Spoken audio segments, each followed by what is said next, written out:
Muy buenos días, bienvenidos de nuevo a No te olvides el bocadillo. Hola Víctor Balbastre, ¿qué tal estás? ¿Qué bocadillo nos has traído hoy?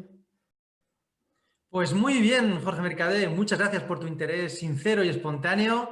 Hoy me he traído un bocadillo sencillo, la verdad. Un bocadillo de salchichas con pan con tomate, no podía ser de otra manera. ¿Y Qué tú, Jorge rico, Mercadé? qué rico. Yo el pan con tomate, por supuesto, también siempre me acompaña, pero hoy el bocadillo es un poquito más frío. Hoy es de aguacate y unas lonchas de pavo. Rico también con aceite de oliva.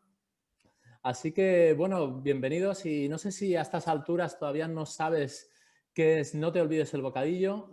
Si todavía no lo sabes, te lo comparto aquí ahora mismo. Se trata de un espacio donde compartimos conversaciones con personas del ámbito de la construcción que tengan algo que aportar para mejorar este mundillo, ¿no? Recordando esas conversaciones que teníamos y que tenemos todavía en los bares a esa hora del desayuno, ¿no?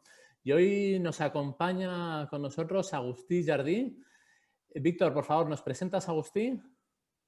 Claro que sí, mira, Agustí Jardí, ingeniero agrónomo de formación, con una trayectoria de más de 18 años en el sector de la arquitectura, ingeniería y la construcción, en distintos cargos y especialidades.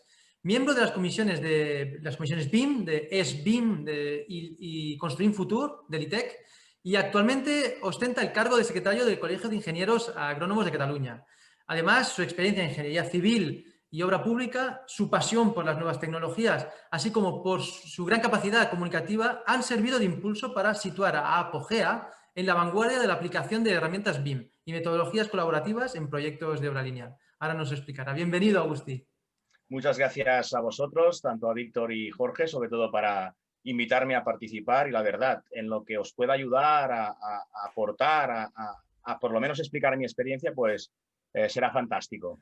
Por Genial. supuesto, para eso te hemos invitado, Agustín. Y lo más importante que tenemos que preguntarte es el bocadillo. Aquí no podemos empezar una conversación sin saber cuál es tu bocadillo que nos traes hoy a compartir. Como siempre, un bocadillo de buen jamón, da igual, de Teruel, de Salamanca, de donde sea, un buen jamón y por supuesto con tomate y aceite de oliva. No Genial. falta nunca, sencillo, clásico, pero efectivo y sabroso, lo mejor. Genial. Muy bien. Eh, si te parece, Agustín, a nosotros nos gusta también servir de inspiración a los oyentes, a quien nos está escuchando. Entonces, ¿cómo se llega al cargo que ocupas? ¿Cómo ha sido tu trayectoria profesional, por favor?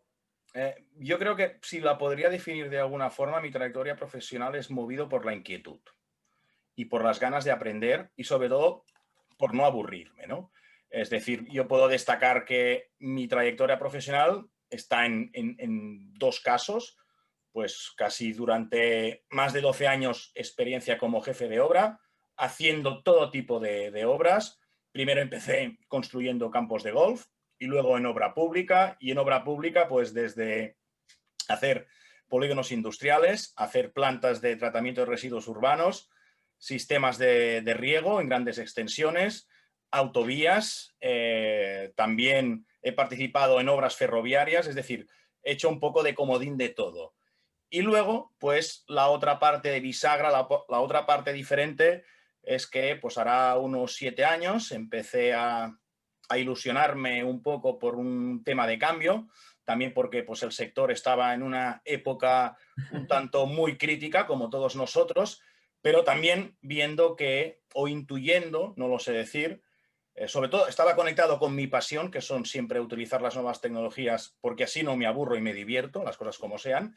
Y luego a partir de ahí pues empecé un camino a curiosear, a investigar, a trampear, y eso me llevó a hacer uno de los primeros, sí, el primer Master BIM que había, que en ese caso era del mundo de la edificación, es decir, yo me encontré, imagínate, un agrónomo que llega a un máster encima de obra civil, ¿no? Y te encuentras con todo tipo de agentes, pero que la gran mayoría de ellos son arquitectos y aparejadores, ¿no?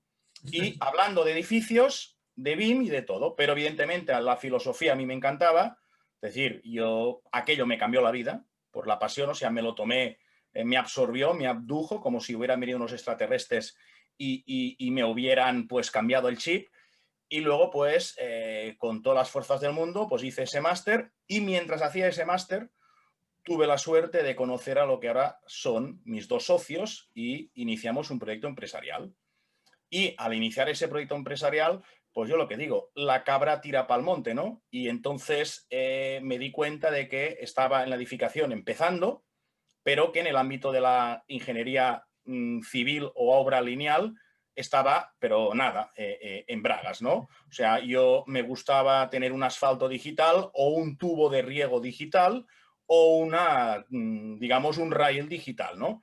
Y entonces empezamos a lo que sería investigar, analizar, incluso iniciamos un proyecto de investigación que nos lo apoyaron, que era el RoadBeam, y a partir de ahí, pues bueno, poco a poco fuimos avanzando, fuimos creciendo, participando en formaciones, en proyectos pilotos, etcétera, etcétera, etcétera, hasta ahora pues que somos una empresa con más de 20 personas, con delegación en Málaga, en Cataluña y también en Sevilla y Madrid, y bueno, poco a poco pues estamos intentando hacer proyectos de una u otra forma, digital, pero sobre todo con una filosofía real que hay detrás, ¿no? Es decir, el tema no va solo de tecnología, sino que esta tecnología, para que le pueda sacar el máximo provecho posible, va de una filosofía diferente, unas formas de trabajar diferente, con una ética, valores y personalidad un tanto diferentes, adaptadas a estas necesidades y a estos tiempos, para que la empresa siempre le pueda sacar el máximo provecho a la tecnología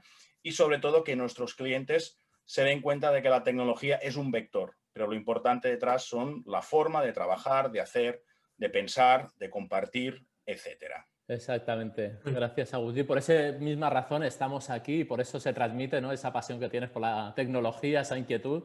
Y yo quiero, has hablado en varios momentos de la palabra BIM, ¿no? Parece que hoy en día en el mundo de la arquitectura, ya incluso, como dices, en el mundo de la obra civil, estas iniciales, ¿no?, ya son como el hashtag número uno, ¿no? Es BIM, ¿no? Parece que estás a la última. ¿Nos podrías resumir así de una forma sencilla, breve, para quien no sepa nada de BIM, en qué consiste y para qué utilidad tiene hoy en la construcción? Yo lo definiría, ¿no?, me gusta decirlo, como un vector de transformación digital del sector de la construcción. Y como vector de transformación o cualquier cosa que podamos decir de transformación digital, va asociado, por un lado, a un cambio de metodología en la forma en que las personas nos comunicamos, compartimos información e interaccionamos entre nosotros, metodología, esto es, y luego, evidentemente, va de usar un nuevo tipo de herramientas, un nuevo ecosistema de herramientas, en las cuales tenemos un tipo de herramientas que nos permiten generar prototipos virtuales, elementos que luego tienen información asociada a él, y hay herramientas que hacen edificación, herramientas que hacen trazado, obra civil, obra lineal. Luego tenemos herramientas que cogen esa información que me han generado las otras y podemos analizar, gestionar, ver la información, hacer las correcciones y el seguimiento del proyecto, y luego pues habría otras que nos permiten hacer los presupuestos, incluso otras que nos podrían ayudar a hacer el mantenimiento. Es decir, es un pool de cosas, de metodología, de herramientas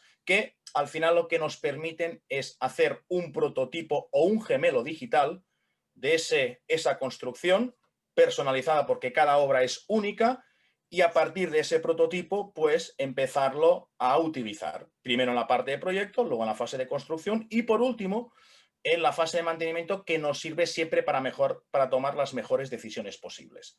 Esto sería el caso más a nivel holístico global de lo que sería el BIM. Y también, sobre todo, los que hemos estado en obra y hemos sufrido mucho la cadena hasta ahora, ¿no?, de formas de trabajar, pues evidentemente a mí lo que resalto más de esta metodología es que ahora tenemos la capacidad de anticipar la toma de decisiones para que las decisiones las tomemos durante la fase de proyecto utilizando el prototipo virtual. Con un prototipo virtual, visualizando 3D y viendo los datos, siempre lo podremos hacer mejor que mirando los planos. Porque al final se trata de que esas decisiones se tomen en proyecto, no a pie de obra. Porque cuando tomamos las decisiones a pie de obra, que lamentablemente el sector de la construcción, el centro de toma de decisiones es el pie de obra, es cuando generamos las ineficiencias, es cuando generamos el estrés y un poco la cadena, el dominó de malas acciones. Es decir, lo vamos acumulando. Y que tocan el bolsillo esas decisiones a pie de obra, eso es evidente. Correcto. Es Entonces, anticipar la toma de decisiones lo antes posible. me ha gustado mucho que hables también del mantenimiento, que a veces que es muy común olvidarse de la explotación del edificio y es muy interesante verlo, hacer el proyecto teniendo en cuenta esa fase que nos va a acompañar durante muchísimos más años, que es la fase de mantenimiento. Entonces, ahora hemos hablado de lo que es el BIM, está muy bien, pero me gustaría hacerte la pregunta que era sobre el rol del BIM Manager. ¿Cómo lo definirías, este rol? A ver, este rol yo creo que es de los roles que más importancia empiezan a tener en nuestro sector. Podemos decir que es como un rol que se ha creado, pero que es necesario, porque al final es la persona que debe de tomar las decisiones para que la gestión de toda esa información virtual, la gestión de todos estos flujos de trabajo, no vaya alineada. Es decir, podría decirte qué es lo que hace un BIM Manager, o también te podría decir qué cualidades debería de tener un BIM Manager. La primera cualidad que debe tener un BIM Manager es una cualidad holística. Es decir, tiene que ver el máximo campo de visión posible.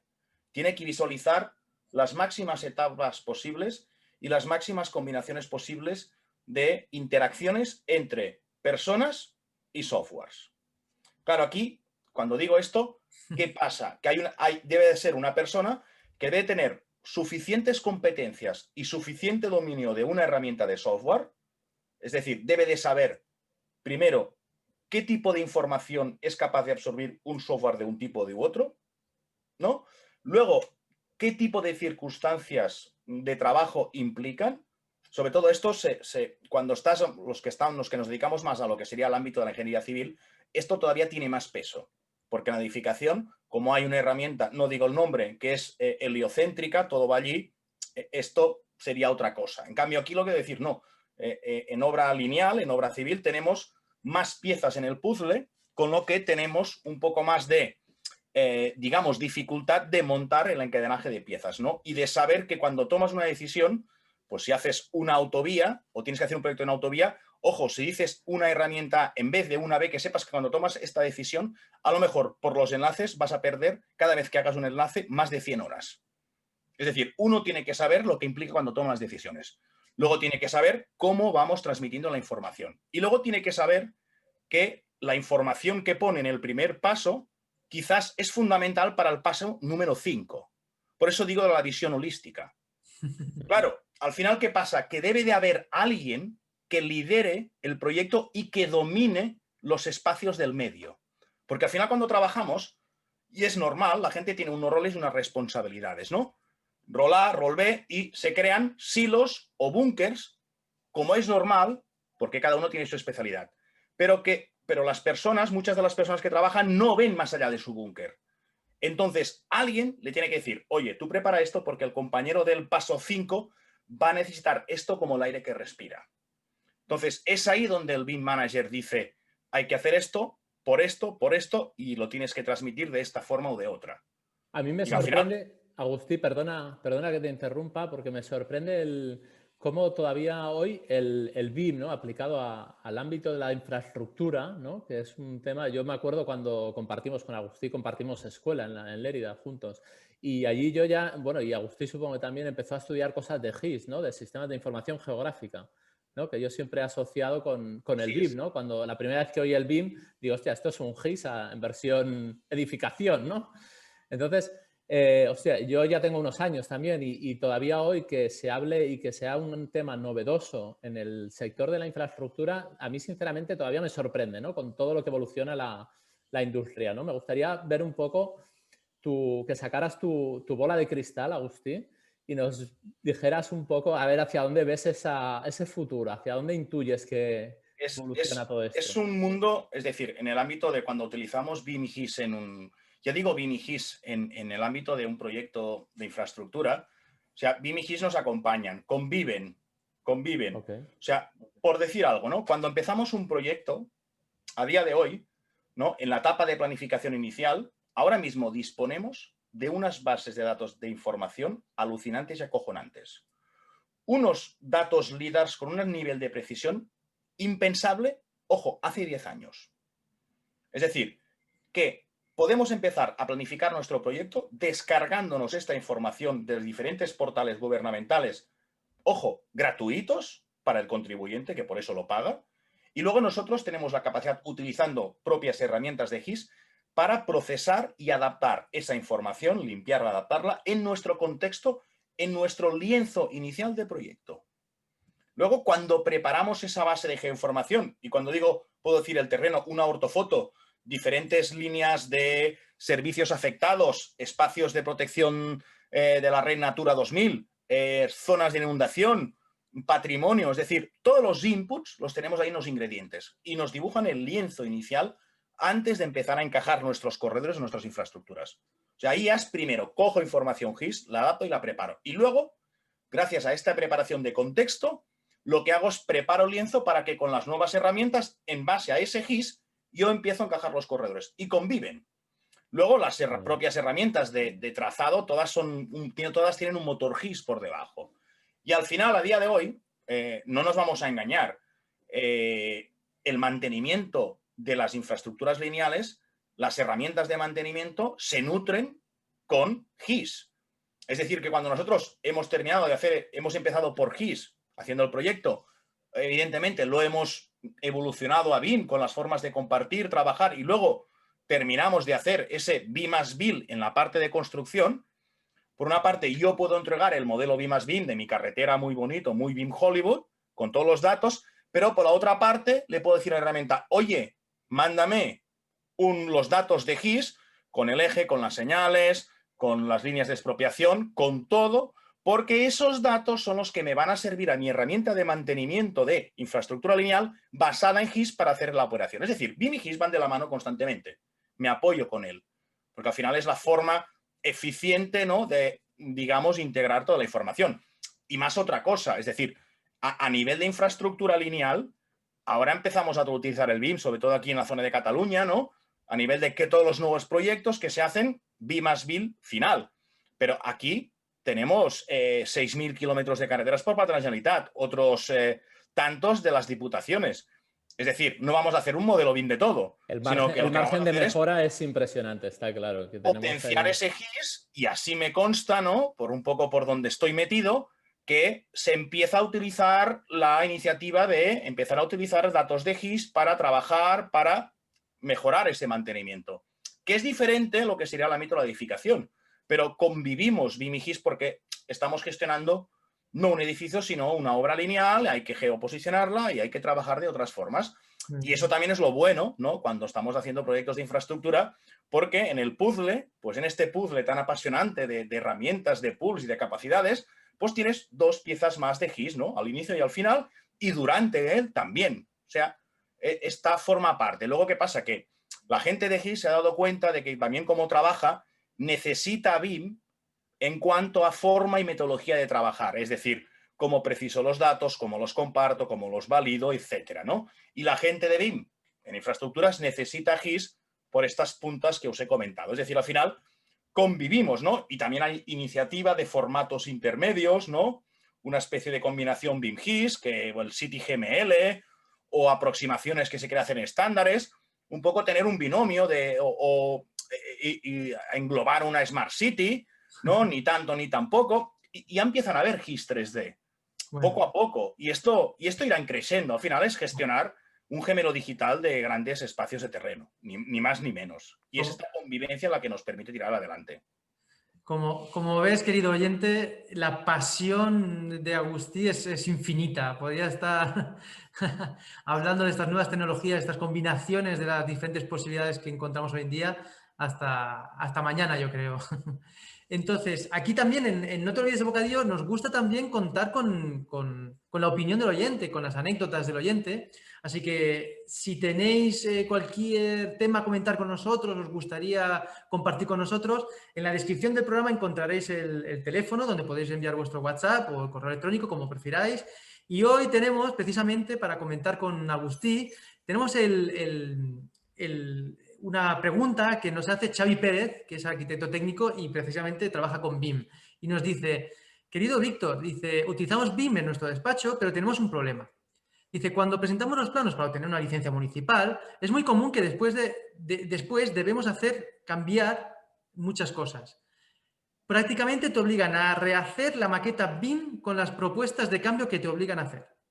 Entonces, en algún programa que hacéis con algún profesional del BIM, ¿podrías preguntarle qué hacen en estos casos? Muchas gracias por vuestra ayuda. Un abrazo.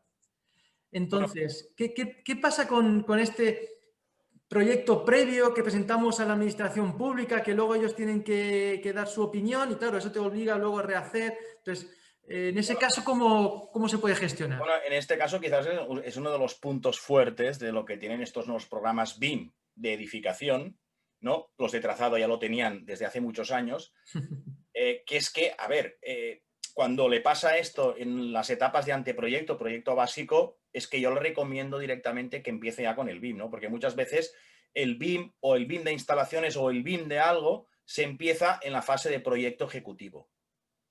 Y este es el problema. Es decir, si tú ya en la fase de anteproyecto o proyecto básico empiezas a levantar el modelo y también incluso empiezas a hacer participar a lo que sería el especialista de estructuras e instalaciones para que te empiecen a definir qué huecos necesitan, qué variantes tengo, tú ahí empiezas a resolver muchos de los problemas. Si tú, además, cuando haces este básico, tienes el suficiente grado de madurez interna de trabajar con la herramienta, a partir del cual tú sacas los planos de forma automática y todo, absolutamente todo, sale desde tu propio modelo BIM, en el momento de que tengas que ir al ayuntamiento, te digan que lo tienes que cambiar y luego tú esos nuevos inputs los actualices, tú lo que tienes que hacer es actualizar el modelo y darle otra vez a imprimir. Y luego ya lo tienes hecho. El problema que teníamos antes con el CAD es que tenías que estar un mes con dos tíos modificando las plantas, los lanzados las secciones y uy, que me he colado y hay un error. Pero claro, cuanto antes, mejor. Es lo bueno de la tecnología. Y además, pues aquí sí que es verdad que en las empresas pues es un hándicap muy importante. ¿Por qué? Porque una cosa es hacer un cursillo de 100 horas, otra cosa es meterle más horas, pero otra cosa es dominar muy bien e invertir mucho en tecnología para que realmente le pueda sacar jugo a la herramienta. Es decir, muchas veces los programas cuando salen de fábrica salen genéricos y somos las empresas las que nos intentamos adaptar mediante autoprogramación propia las particulares que necesitamos nosotros de la herramienta para ser lo más eficiente posibles. Claro, al final, ¿qué pasa? Que implica que la empresa, por un lado, tenga que invertir en la propia, digamos, desarrollo propio de la herramienta, pero también tiene que invertir mucho en los propios procesos que hace la empresa y en educar a su gente, a sus trabajadores, para que lo hagan. Es decir, bueno, y esto es un hándicap muy bestia porque pequeñas empresas, pequeños proyectistas, hacer frente a este nivel de inversión es a base de horas, horas, horas y horas y los pobres pues tenemos vida familiar y tenemos que dormir. Pero es que es así, es decir, desarrollar al máximo las herramientas implica una gran cantidad de inversión desde diferentes puntos de vista. Bueno, y como comentabas antes, Agustín, ¿no? Estamos hablando de la parte digital, pero todo esto va acompañado de una metodología, ¿no? Llamámosle BIM, Lean, ¿no? Que se pueden llamar de diferentes maneras, pero de una forma más colaborativa, que creo que va mucho más allá, ¿no? En esa parte de un cambio de mentalidad, de conciencia, de cómo enfocar esta profesión, ¿no? Entonces, yo te voy a retar un poco, Agustín, a que saques esa bola que no has sacado antes del futuro, de 10, 15, 20 años vista y nos digas algún cambio que preveas tú a nivel de todo, ¿no? A nivel de esta parte más holística, más de metodología e incluso a nivel tecnología, ¿no? Si te atreves a ver algo que pueda cambiar. Yo por lo menos me intento imaginar, será o no será, pero que también es por sentido común, ¿no? Al final las cosas, tarde o temprano, se ponen en su sitio porque al final o eres eficiente o no sobrevives. Tendremos lastres culturales, administrativos, lo que queramos, pero las cosas se van a poner en su sitio. Entonces, uno de los principales cosas que creo que se van a solucionar es que una nueva generación va a liderar esto. O sea, una generación se va a jubilar, es importante, porque no nos vamos a engañar. decir, no es que una generación sea mejor que la otra, no. Sencillamente vivimos tiempos diferentes con formas diferentes de ver y ninguna es mejor o peor. Sencillamente cada generación se adapta a lo que vive. Punto. Luego, ¿qué es lo que puedo intuir? Primero que espero y deseo que ya esto de la forma de contratar cambie. Es decir, primero, en cuanto a que no solo es el precio el factor decisorio. Es decir, primero, que se evalúe más el aspecto técnico, que no el precio. Luego, que la forma de contratar ya prevea, pues, contratos colaborativos open book. Da igual la forma, si un Allianz, si un IPD, si un Design Bill, un Fast Track, da igual. Contratos colaborativos, porque al final nos vamos a engañar. Todo el mundo sabe lo que cuestan las cosas. O sea, y eso que tenemos bancos de precios que luego los rebajamos, pero todo el mundo sabe lo que valen las cosas. Y luego, claro, apoyado a esto, pues un cambio de cultura. Es decir, ahora, por ejemplo, venimos de una generación, ¿no?, que quizás algunos se pasan de hacer postureo en Instagram, pero que es una generación que tiene la lengua más fácil. Pues si esta lengua fácil de hablar, otros de escuchar, se utiliza también en el trabajo, quizás es cuando las personas empecemos a, digamos, encauzarnos a una forma colaborativa de hacer las cosas, de preguntar, de escuchar, de aportar, de colaborar y sobre todo de que todos, como al final nos va a afectar la cartera porque estaremos en contratos colaborativos, o sea, algo te tiene que motivar, cuando tomemos decisiones, sabemos que si tomamos una decisión, ¿qué implicación tiene con el otro compañero? Porque al final si el otro compañero se está más horas en hacer algo, ojo, va a repercutir a mi cartera. Por lo tanto, la gente tendrá más capacidad de ponerse en la piel del otro y a lo mejor 5 minutos de un párrafo de síntesis le va a ahorrar al otro compañero 3 horas de trabajo. Y así las cosas irán encadenando mejor, ¿no? Y podremos hacer mejor las cosas. Esto en cuanto a quizás el ámbito mental, ¿no? El ámbito mental o digamos el ámbito de las personas, ¿no? Contratos, cultura, que es lo más importante. Y luego, evidentemente, pues con las tecnologías. Pues evidentemente podemos soñar a lo mejor, y es un soñador, Venga, sueña, un IFC Agustí. mucho más potente, va muy lento, pero a lo mejor sí, pero sí que es verdad que esto ya es que todo va a ir a la nube.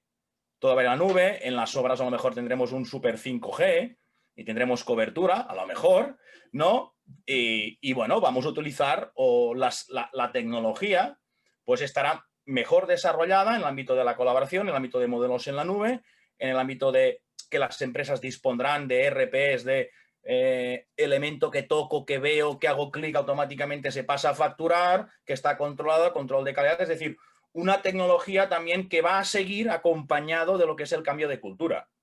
Porque al final, yo creo que ahora la irrupción o por qué se ha empezado a hablar de Lean, de IPDs, de formas de trabajar diferentes, es porque cuando se empezó en el mundo del BIM, todo el mundo iba para el tema tecnológico. Y se dieron cuenta de que con tecnología no se resolvía tampoco los problemas. Queda muy bonito, muy guay, muy pro, pero las obras continuaban igual de bien. O no. Y al final, oye, pues esto es una pieza más, pero es que lo importante son las otras piezas. Cambio de cultura, cambio de forma de contratar y luego evidentemente, tecnología y el escenario de, evidentemente, pues estos objetivos de desarrollo sostenible que tenemos ahora, economía circular, aprovechar lo máximo posible lo que tenemos, no pedir materiales de la otra parte del mundo, sino que los tenemos aquí buenos, ser inteligentes y aprovechar lo que tenemos para hacer los mejores proyectos posibles de la forma más sostenible posible. Es decir, esto es un poco este puzzle de factores combinatorios donde yo vislumbro que a lo mejor, ¿no?, pues dentro de 10 o 20 años, pues quizás estará encauzado este sector de la construcción, ¿no? Muy bien. Esperemos que así Está sea. claro que vemos más o menos, intuimos un futuro parecido, por eso estamos aquí, por eso estamos trabajando en ello. El tiempo pasa, Agustí, la verdad que podemos estar aquí todo el día, toda la tarde, vamos, podemos continuar contigo hablando. Entonces, no tenemos todo ese tiempo. Una última pregunta me gustaría hacerte, con una respuesta rápida. Me va a costar, ¿eh? Por eso te lo he dicho, por eso te lo he dicho. Gracias. Entonces, ¿alguna mejora a título personal? Cuando hablamos de Lean Construction siempre hablamos de la mejora continua, ¿no? Del Kaizen, ¿no? Entonces, a título personal, ¿alguna mejora o a título profesional, mejora continua que hayas aplicado últimamente que puedas compartir con nosotros? Bueno, sí, un poco lo que hemos practicado sobre todo a nivel de nuestra empresa es realmente invertir en el desarrollo de procesos propios que nos han permitido a día de hoy pues dar un salto cualitativo muy importante a la hora de trabajar con nuestros clientes, todos desde casa, con el confinamiento y entregando los proyectos a tiempo y con mucha más calidad. Es decir, que yo no sé si es Lean, yo le digo sentido común, ¿no? No lo sé. Quizás Dicen es que es eso. el menor de los sentidos, el sentido común. Sí, eso es. Bueno, o cuando cuando yo creo que mucha gente que venía del mundo de la obra, como era mi caso, ¿no? Y muchos, yo creo que muchos jefes lo pensamos cuando empezamos a oír el tema del Lean, digo, mira, si esto lo hacíamos nosotros en las obras. Pero no lo hacías de forma, digamos, Consciente. sistemática, ¿no? Exacto. O sea, tú al final, sentido común, preguntar, responder, preguntar, responder, preguntar, responder y exponer. Pero al final siempre era preguntar, entender, escuchar, colaborar, ponerte en la piel del otro, sentido común que le decía yo, que quizás, sí, era el menos común de los sentidos, ¿no? Porque cada uno hace su guerra por su lado, pues cuando alguien mira de hacer la guerra para todos, ¿no? Que el enemigo es otro, no es que haya enemigos, sino que el objetivo es aquel, no entre nosotros, pero que es de puro sentido común, con perdón, bajo mi apreciación, ¿no? Quizás las cosas vayan así, pero en definitiva, atendiendo a tu pregunta, es esto, es aplicar el sentido común e ir aprendiendo, porque al final se trata de esto, es decir, lo que hacíamos hace 3 años, hacemos 2 y hacemos 1, es que es un constante aprendizaje en todo lo que hacemos, prueba-error, y luego detectas, has avanzado algo, pero sabes que todavía te queda esto por avanzar. Y entre lo que te permiten los proyectos, tu disponibilidad financiera, tu capacidad de hacerlo, pues vas a ir haciendo paso a paso. Pero al final se trata de esto. Y la suerte que tenemos, Agustí, que para personas inquietas y con curiosidad siempre habrá margen de mejora, ¿no? Siempre tendremos recorrido ahí para seguir avanzando y mejorando. Muchísimas gracias, Agustí, por haber aceptado nuestra invitación, nuestra llamada y compartir este bocadillo con nosotros. Y nada, simplemente quería preguntarte antes de cerrar la entrevista y darle la última palabra a Agustí, Víctor, si sabemos quién nos va a acompañar la semana que viene en este desayuno. Pues sí, tenemos ya confirmado la empresa 100% Madera, una empresa que apuesta ya por la industrialización en la construcción y además hacen proyectos Passive House muy, muy interesantes, así que pasaremos un muy buen rato con ellos. Genial. Agustí, ahora sí te vamos a pedir mayor brevedad, una frase, una palabra de qué es lo que te llevas de este ratito compartido con nosotros. Bueno, una charla muy amena, me he sentido muy cómodo, la verdad. Al final digo lo que pienso, sobre todo lo que siento, y me he sentido muy cómodo, además por el tipo de preguntas que hacéis, porque van en la línea en lo que nosotros creemos y pensamos, y os felicito por este espacio. Creo que más espacio como el vuestro tienen que haber, un poco para generar conciencia, ¿no? Para generar y para disponer estas semillas de cambio, de que las cosas deben de cambiar, que no nos podemos conformar y que debemos de seguir adelante intentando hacer las cosas mejor, con otro tipo de ética, con otro tipo de valores, teniendo en cuenta el tiempo que estamos viviendo. Es decir, no nos podemos conformar tal y como estamos. Totalmente de acuerdo. Muy bien. Muchísimas gracias por todo, Agustín. Por compartir este rato tan agradable y nada, nos despedimos hasta la semana que viene. Víctor, porque juntos construimos un mundo mejor. Gracias, hasta la semana que viene. Muchísimas gracias por escucharnos. Si te ha gustado nuestro vídeo, puedes hacer 3 cosas. Dale a me gusta, compártelo con familiares, amigos y compañeros y suscríbete a nuestro canal para recibir la notificación de los próximos vídeos. Esperamos verte muy pronto.